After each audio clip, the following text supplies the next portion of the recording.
Hello, my name is Gracie Fulkerson. I will be going over youth crime in the Office of Juvenile Justice and Delinquency Prevention. So, as an overview, some of the issues facing children today in justice are causes, victimization, offender statistics, rehabilitative care, and causes. So some of the common causes I've been going over are conduct problems, low academic achievement, communication, and these tie into socioeconomic status as well, and how that influences their likelihood to be subjected to these statistics. And incarcerated parents. So this is for children who have parents in the system and that strain on them and their family life, but and their likelihood to be incarcerated as well, which is 6 times more likely. So here's some statistics to kind of outline the disparities and the racial differences in these two. But for homicide rates, as of 2010, African Americans were 5 times more likely to be victims than whites, but as of 2005, they were 8 times more likely to be offenders as well. So the 8 times more likely is a very large gap, and especially with African Americans representing a smaller percentage of the population, this is a big number.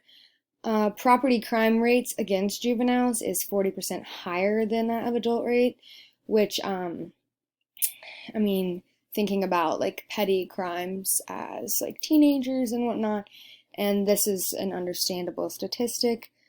For violent crimes, African Americans have a higher rate of victimization, which I would go over as rape, assault, robbery, any violent kind of acts.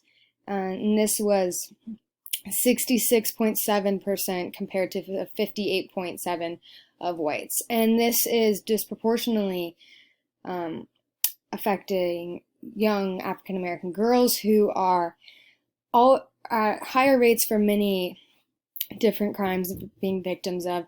And one statistic was that 50% had experienced sexual violence or coercion before the age of 16. And this was just like, you know, a very concentrated statistic. They were disproportionately affected by these groups, and especially in the areas they are living. This is a statistic like that. The number of children who have experienced parental incarceration is at least once in their childhood may range from 1.7 million to 2.7 million, and this represents 11% of all children in the United States. So this means a lot of children are going to be experiencing having a parent in jail or in some sort of system.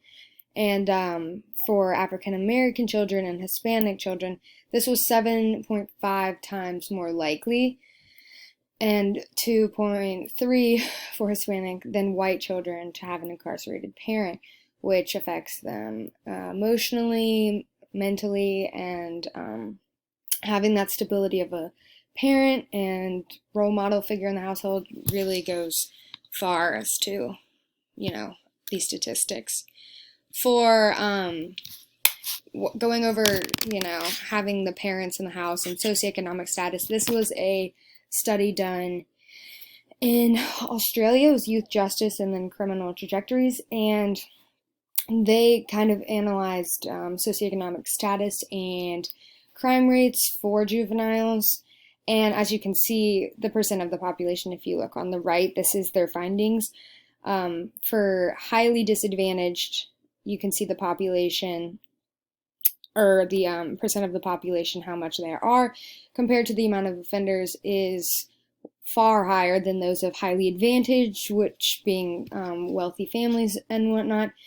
And, you know, you can kind of see how it falls off as you're getting to more advantaged, and, you know, this assumes you have more resources and more ways of deterrence to avoid that. And you can see this in, the book went over having recreational spaces, private recreational spaces, and for socioeconomic status, this means, you know, wealthier families with more space, more house, and more areas to hang out privately. they're less likely to, obviously be in the streets doing something, they shouldn't have. And this compares the non-Indigenous versus Indigenous, meaning just ethnic groups, of their crime rates. And you can see this is obviously disproportionately affecting ethnic groups, and which obviously then translates into the socioeconomic status and the disadvantage. For the program, this Office of Juvenile Justice and Delinquency Prevention is the overarching, program that really dips into all pools, which I thought was really interesting. It was established by Congress through the Juvenile Justice and Delinquency Prevention Act of 1974, and for states to be funded by this eligibility, they must have institutionalization of status offenders, adult jail and lockup removal, sight and sound separation, and racial and ethnic disparities. And so this office basically covers anything, juvenile justice, from protecting children, improving the crime rates, and improving juvenile crime legislation. So their program FACTS, their mission is to improve safety, accountability, and assisting the needs of the youth. This goes to the families of the youth as well. And this involves a number of programs, very specific focuses. So early intervention programs, Amber Alerts, Center for Missing and Exploited Children, Project Safe Childhood, expanding and renewing legislation. They serve the families and children federally, state, and locally.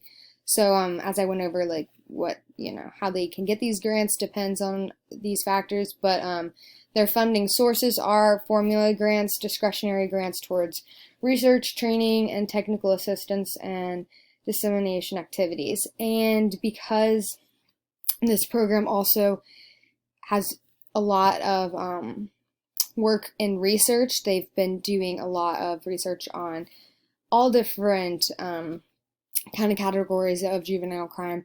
They've been able to bring in a good amount of grants and actually getting down to helping these people. But this is their outcomes just as of 2020, their achievements yearly. This is the one from this year. These are just very specific ones for the random ones I picked. They improve search engine that provides data on sex offenders, so technologically improving how we're handling these kinds of crimes against children, improving statistical analysis tools for corrections for kids, and how we can better statistically prove how they're going to be on parole versus probation and as prisoners. And as I talked about, communication pages for children of incarcerated parents. And this was a statistic that I thought was really cool. The 5.2 million service hours to 2,300 abused and neglected children. So this is just a composite of the service hours and foster time for these kids. And I mean, this number, it could be a lot bigger. So for me, I wanted to include, at least for my state, I'm from North Carolina, certain strategies and stuff that I can find interesting for our state. You can see how they have, because they have so much funding in this research, they can compile, this data for the types of crime in juvenile populations, and from this they can then, delegate efforts towards these kinds of preventions for certain misdemeanors or felonies. And they also provide strategies for the image on the right of gang-related youth, and how how we can strategize preventing this, and implementing social intervention, and how we can help improve that.